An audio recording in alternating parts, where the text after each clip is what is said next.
Hello મિત્રો, પહેલાં તો તમે આ વિડીયો જુઓ, પછી આપણે વિક્રમ ઠાકોર વિશે થોડી ચર્ચા કરીશું. એટલે આપણા બાજુ ડીજે બંધ નહીં થવાનું. એટલે કોઈ બંધ કરાવવા આવો તો મને પહેલા કહેજો.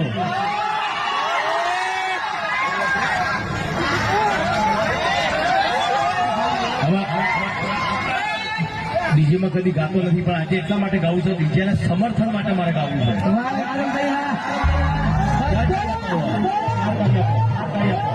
તો જોઈ લીધો મિત્રો વિડીયો, જેમાં વિક્રમ ઠાકોર કહી રહ્યા છે કે અમારા બાજુ ડીજે બંધ નહીં થાય.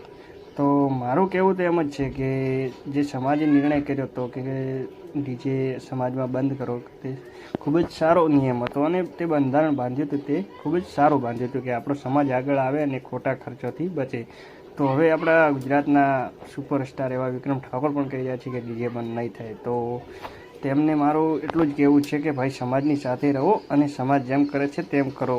આવા 2-3 ખજૂરિયાથી ખોટો કંઈ ફેર નથી પડવાનો. તો મિત્રો, સમાજ સાથે રહો અને સમાજ કે એમ કરો. અને વિક્રમ ઠાકોરને પણ આપણી સમાજે સપોર્ટ કર્યો હતો, ત્યારે તેમને સુપરસ્ટાર બનાવ્યા હતા અને આજે તે સમાજનો જ વિરોધ કરી રહ્યા છે. તો તમારું શું કહેવું મિત્રો? મારું તો તે જ કહેવું કે સમાજનો વિરોધ તો થઈ જ રહ્યો છે. સમાજનો વિરોધ ના કરો ભાઈ, અને સમાજની સાથે રહો, તો જ તમે આગળ આવશો અને સમાજ પણ આગળ આવશે. તો સમાજને સપોર્ટ કરો અને સમાજ જેમ બંધારણ બાંધે છે તેમનું પાલન કરો. જય હિન્દ દોસ્તો, જય સદારામ બાપુ.